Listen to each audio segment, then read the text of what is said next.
Hey guys, Pink Star here, and today I'm doing something a little bit different. I'm going to be doing a game review on one of my all-time favourite game series, Kingdom Hearts. Now, Kingdom Hearts has been something very close to my heart, no pun intended, since I was a teenager when I bought the amazing Kingdom Hearts 1 on PS2 and then Kingdom Hearts 2 on PS2. Now, these games are two of my all-time favourites, so when I took a break at the end of last year from playing World of Warcraft, thought what better time to get out the PS4 and play Kingdom Hearts 1.5, 2.5 and 2.8. Pretty much a 2-month marathon, but I got through them all and I enjoyed every last bit of it. So I thought I'd go through and just tell you a bit about each of the games, what I thought, and I'll give you my rankings at the end from my least favourite to my number one Kingdom Hearts game. So here we go. Starting off at the beginning, we have Kingdom Hearts Final Mix. I put the game in and I turn this on. First thing I hear is simple and clean, and I'm in love all over again. This game is incredible. The upgraded graphics were amazing. I mean, yes, it is very basic when it comes to the gameplay, but the story is, it's so incredible. This is just one of those all-time classic games that if you haven't played, why are you even watching this? Go play the game. The worlds are all incredible. I didn't get bored in any of them. I just absolutely love this. I just love the fact that Sora's trying to find his friends the whole time, and it's really a story about believing in yourself and believing in your friends. And the whole thing when Sora becomes Heartless makes me cry every time. Anyway, so that's Kingdom Hearts Final Mix. Now we're going to move on to the next game, which was Chain of Memories. I played this for about 2 hours straight after finishing number one, and I hated it. Like, I hated this game, and I was so upset that I hated it just because I loved Kingdom Hearts 1 so much. I'm like, how can I hate this? But it was just the card style. It was completely different and I couldn't get used to it. But once I did manage to get past that, I got some cards in my deck, I managed to learn, I learned the slates, I learned put my zeros in there, and I actually started getting really good, and I actually really enjoyed the gameplay. The one thing that did bug me a little bit was the fact that I was doing the same worlds that I'd just done in number one, though they were a lot shorter, which was good with them just being memories. And every time you got to the White Room, I loved the fact that we got an awesome story about the organisation, or we would get an amazing boss battle. Vexen drive me nuts. He was super hard for some reason. And then when I had to do him a second time, I nearly cried. But I managed to do him pretty well by that stage because I actually had learned how to play the game. So overall, I really enjoyed this, and the fact that you got to play Riku after you'd finished Sora's story was the icing on the cake. So that was it for the main two games on 1.5. I then went into watching Kingdom Hearts Days. Now, this one, I kind of wish I got to play it. I don't know if it would have made it any better, but the cutscenes were kind of a bit boring. The first half was mostly just watching them sitting on the clock tower eating ice cream. Kind of made me want to try salted ice cream, but apart from that, wasn't that exciting. The ending part got really good. We learned quite a bit about Roxas and the organisation, which was really exciting, and I'm glad that I watched that before playing 2 again. And after watching it, I realised when I played 2, I don't think I had a clue what was going on at the beginning. Whereas now, I'm like, oh my god, I know that, it's amazing. So I would probably recommend watching this before playing 2. I mean, it does spoil some of the things in 2, like who Roxas is and things like that. It's a hard one to weigh up. Ultimately, it's your own decision, but I felt like they put that on 1.5, not 2.5 for a reason. So I'm presuming that's the way that they wanted it played / watched. So that's what I did. Anyway, this one is definitely near the bottom for me. wasn't that exciting, felt like it dragged on a bit too much. Alright, so now for 2.5, starting off with the amazing Kingdom Hearts 2 Final Mix. This is what I remember. This is Kingdom Hearts at its finest. I love it. So good. So good. For starters, Sanctuary, my favourite song of all time. Oh, I love it. I don't know how one song can give so much emotion. It's happy, sad, hopeful, I don't know, everything all in one. It's crazy. I love that song.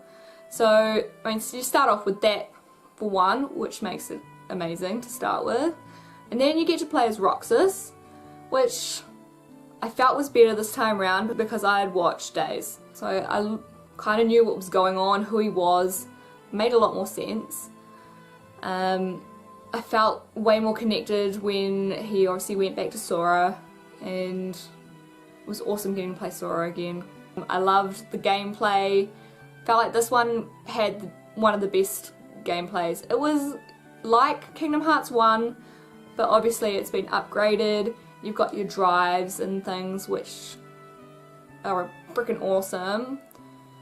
I just wish I kind of learnt how to do some of the things earlier on, because it was kind of my first gameplay through since, I don't know, it was like, how long ago, 12 years or something. I kind of forgot how to play, and I didn't really use my summons or anything like that, which I feel probably would have come in handy at some points.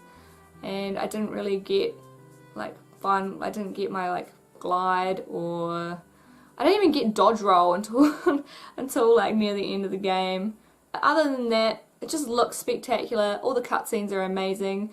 Do find in the middle there is a little bit of downtime where Sora's just trying to find Riku. Everything with the organisation was freaking amazing. I love fighting all of those dudes.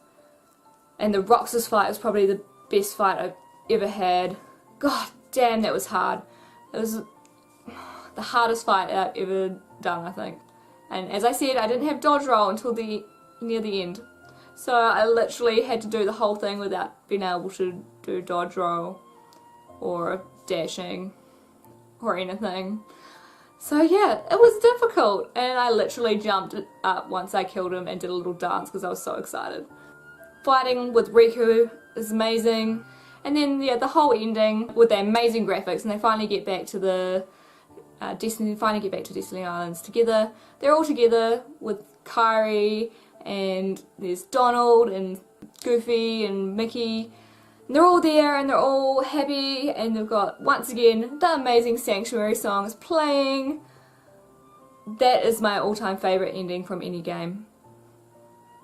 Hands down, is the best ending. I had happy tears. Oh, so well done. So well done. Alright, next up we have Birth by Sleep. Now I did play this when it was on the PSP, but I don't quite remember it for some reason. I don't feel like I finished the game somehow. I do remember playing as Aqua, but that was about it. So I'm not really sure what happened with that, but it was really great getting to play this on the PS4. I thoroughly enjoyed it. It's definitely up there as one of my top Kingdom Hearts games. I really enjoyed the fact that you get to play as each of the 3 characters, and they're all unique in their own ways. They all have their own style. You've got Terra, who's the strong, kind of slower one. You've got Ventus, who is, of course, he's a little bit more speedy and agile. And then you've got Aqua, who is my favourite. I love her. Is really good with magic. So I really enjoyed that, getting to play all 3 of them, and the fact that their stories were different. Even though I was going to the same worlds, the worlds all felt different because we were going to different parts, and they all related to each other, and the timeline all matched up, and it was just, yeah, it was really well done. I really enjoyed it, and I really enjoyed the the gameplay. I love the fact that you got to meld, so by the third time I had this down pat. I knew exactly what I was getting, went in there, got all my moves done, mega flare for the win, kills all of the ads, leveling up is breeze. So no, I really thoroughly enjoyed it. I like the fact that they all had some different commands as well that they could learn. They weren't all the same. Yeah, it was incredible. I really love the fact that you got to see Sora, Riku and Kairi as little kids in this, and we got to see Axel when he was Lee, which I had a little bit of a tear because I was so excited, because he is one of my favourite organisation members. Well, he is my favourite organisation member.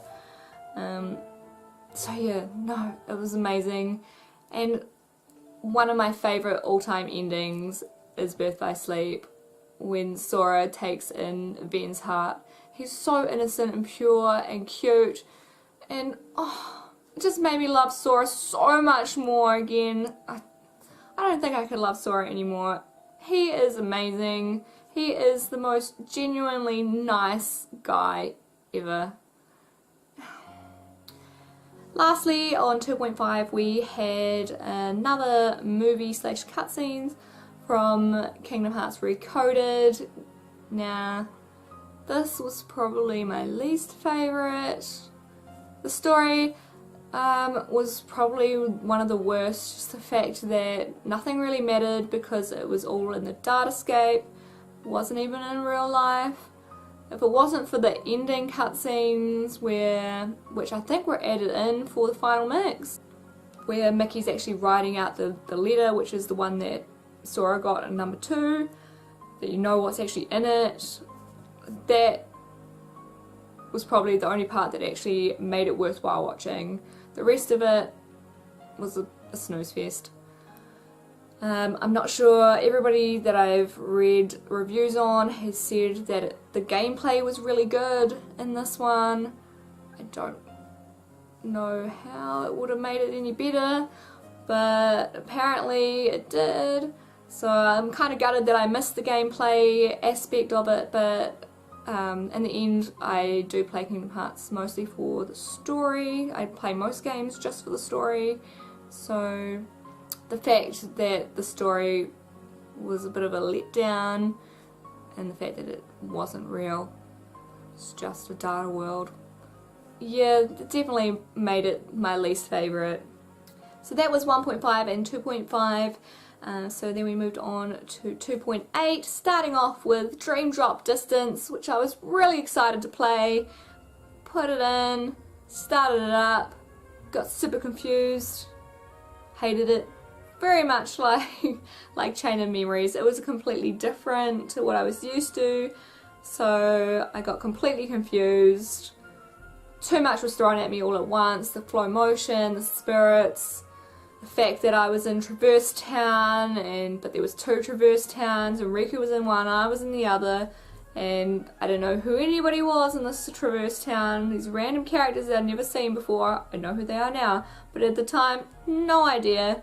And why was I young again? Why was I young Sora? Why was I in this? There's too many questions. It was confusing.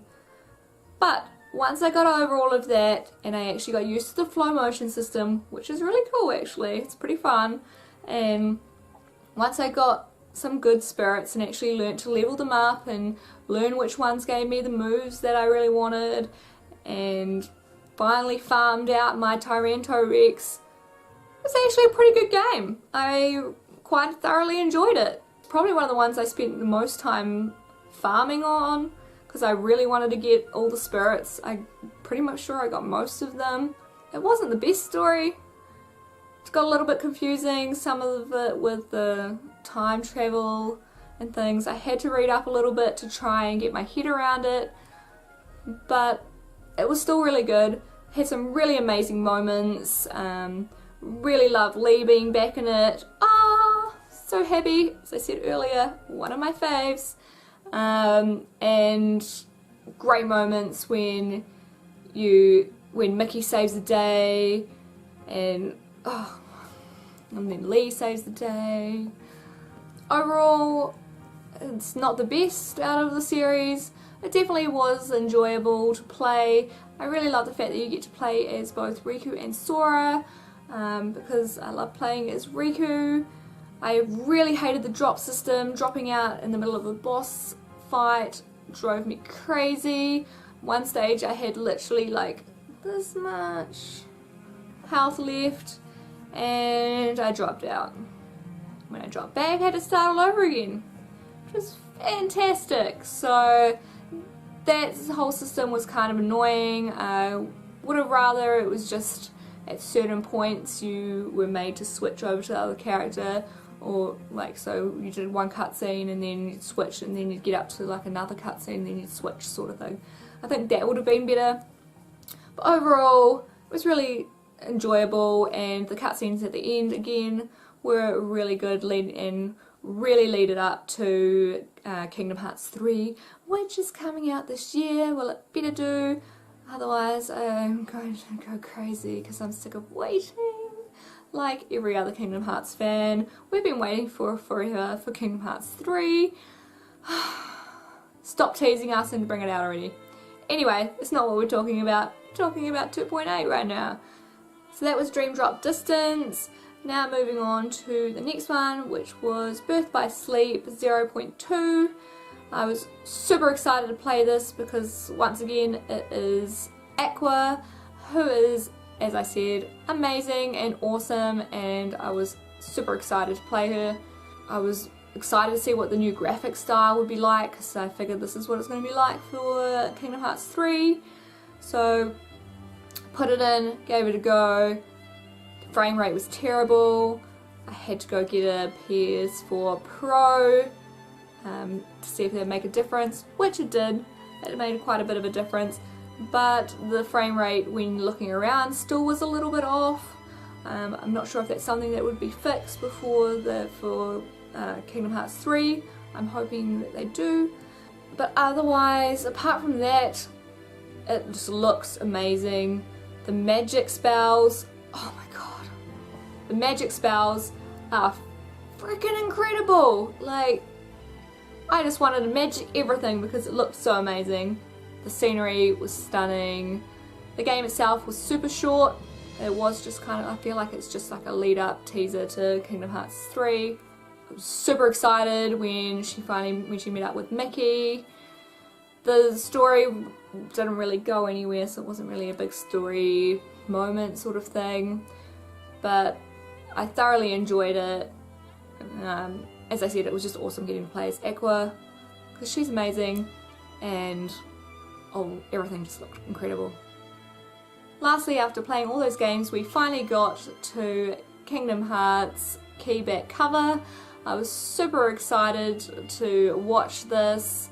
It's an hour-long animated story of the Foretellers, which is set before Kingdom Hearts, like before the Keyblade War, before everything, and it was really exciting. I really enjoyed it. I enjoyed the characters. I thought they were all unique and different, and they all look cool. I love the Master of Masters. I want to know more about him, and I ended up feeling like I had more questions than answers by the end of this. I mean, what is in that black box that Lucio has? And why has he got the Master of Masters Keyblade with the eye in it? It's the Master of Masters eye, and now Xehanort has it, and how did he get it? And what's going to happen with this black box, because in the trailers for Kingdom Hearts 3 there's Maleficent who wants this black box. So what is it? Why does she want it? How does this all tie up? I have no idea, but I'm super excited for Kingdom Hearts 3 now after watching this, and I really enjoyed it. It's definitely the best out of the 3 movies. Alright, so now for my rankings of the games. First of all, I'll just quickly say for the movies, my least favourite was Recoded, followed by Days, and Back Cover was my favourite. As for the games, I would put Birth by Sleep 0.2, And in last place, just because it was really short and didn't really have a lot of story, even though it was cool getting to see, you know, the other side of Kingdom Hearts 1 with Mickey shutting the door at the end. Other than that, and the awesome, amazing graphics, it was alright. It wasn't anything super amazing because it was just such a little game. In 5th place, I would put Dream Drop Distance. This one I put in as 5th because of the story just being a little bit confusing and the fact that I hated it so much at the beginning. That's why I put it in at 5th place. 4th place, we put Chain of Memories. This one, because even though I really enjoyed the story and I really enjoyed the boss fights, they were really challenging, and I actually really enjoyed the card system in the end. The fact that I hated it so much at the beginning and the repetitiveness of the same worlds from Kingdom Hearts 1 is what puts it in 4th place. In 3rd place, we have the amazing Kingdom Hearts 1. This was really hard to rank this as 3rd because of how amazing it is, and with the nostalgia feel and the whole fact that this is why I started playing the Kingdom Hearts series in the first place, and why I love it so much was because of Kingdom Hearts 1. So it's still right up there, and even though it's 3rd, all of these are really close. So yeah, it's really difficult to come up with these rankings. In 2nd place, we have Birth by Sleep. I love this game. It was amazing. Such a good addition to the franchise for Kingdom Hearts. I thoroughly enjoyed getting to play 3 different characters who are all unique in their own way, and the story was incredible. Definitely one of my all-time favourites now. I love this game. It was near perfection. So good. I just felt like there was, the worlds felt a little bit empty, which kind of brought it down a little bit, but otherwise, amazing. Lastly but not least, in the number 1 position we have Kingdom Hearts 2. This one is my all-time favourite, like many of you out there as well. It just has such a huge place in my heart. I think mostly it comes from just incredible story, incredible cutscenes. The ending is perfect. The song Sanctuary is my all-time favourite. It's perfect. The gameplay is perfect. I love it. So that's it. That is my review on Kingdom Hearts 1.5, 2.5 and 2.8, as well as my ranking of all of the games. I really hope you enjoyed this video, something a little bit different. I kind of would like to get into some more game style videos in the future, as well as my normal cosplay videos. So if you do like this video, please give it a thumbs up. And if you want to check out more of my videos in the future, please subscribe to my channel. It really helps me out. Thanks a lot guys, and I'll catch you all next time. See ya.